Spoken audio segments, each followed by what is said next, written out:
Cultura y simulacro, por Jean Baudrillard. 7. Los comunistas se las tienen con el PS, como si pretendieran romper la unión de la izquierda, pero dejan que prospere la idea de que sus resistencias proceden de disensiones internas, simulación de democracia. De hecho, podría quizá tratarse de que, en bloque y realmente, no desean el poder, pero no lo quieren con esta coyuntura o no lo quieren por definición. Cuando Berlingen declara: no hay que temer ver a los comunistas en el poder en Italia, esto puede significar a la vez que no hay que temer, que no hay de qué temer, pues los comunistas, si llegan al poder, no cambiarán nada de su mecanismo capitalista fundamental, que no existe peligro alguno de que lleguen al poder, por la sencilla razón de que no lo desean, y suponiendo que llegaran a ocuparlo, no harán otra cosa que ejercer el poder por procuración. Que de hecho el poder, lo que se dice un verdadero poder, ya no existe, y no hay pues riesgo alguno de que alguien pueda tomarlo. Más aún, yo, Berlinguer, no temo que los comunistas tomen el poder en Italia, lo que puede parecer una perogrullada, pero no lo es tanto si tenemos en cuenta que ello puede querer decir lo contrario. No es necesario el psicoanálisis para comprenderlo. Tengo miedo de que los comunistas tomen el poder y existen buenas razones para tenerlo, incluso para un comunista. Todo esto es verdadero al mismo tiempo. Es el secreto de un discurso que ya no solo es ambiguo, como puedan serlo los discursos políticos, sino que revela la imposibilidad de una posición determinada ante el poder y la imposibilidad de una posición determinada ante el discurso. Y esta lógica no pertenece a ningún partido, sino que atraviesa todos los discursos, aunque no lo deseen. ¿Quién será capaz de desencadenar este embrollo? El nudo gordiano podía ser lo menos cortarse. De la división de la banda de Moebius resulta una espiral suplementaria en la que no queda resuelta la reversibilidad de las caras, en el caso que nos ocupa, la continuidad reversible de las distintas hipótesis.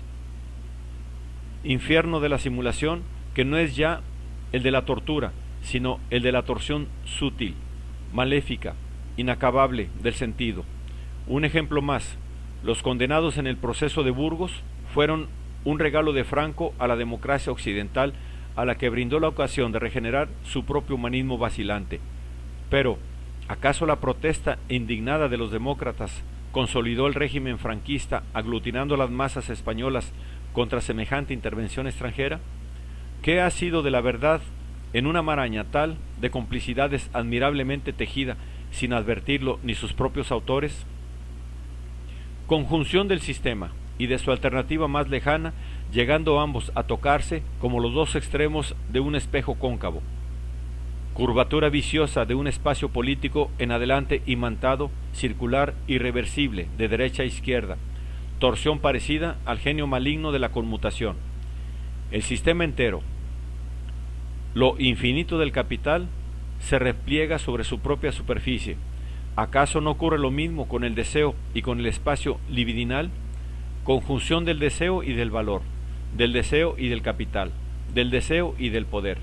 Conjunción del deseo y de la ley, último goce metamorfoseado de la ley, lo que explica por qué ésta se encuentra tan generosamente a la orden del día. Solo goza el capital. Decía antes de llegar a pensar que nosotros gozamos también en el interior del capital.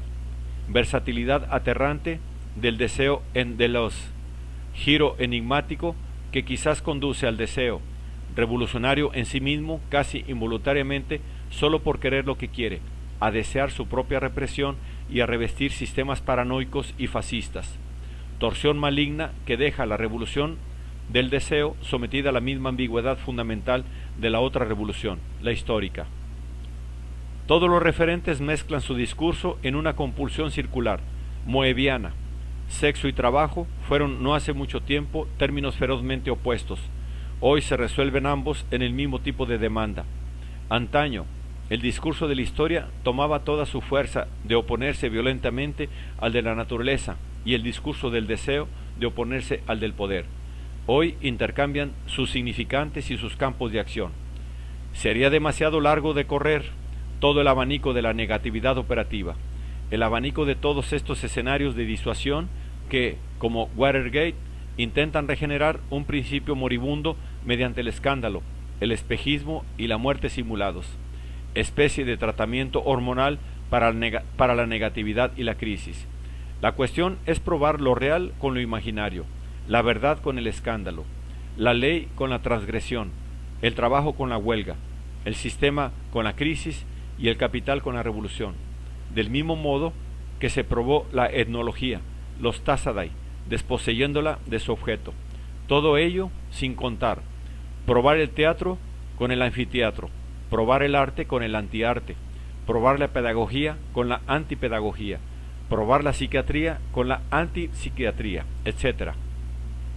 Todo se metamorfosea en el término contrario para sobrevivirse en su forma expurgada.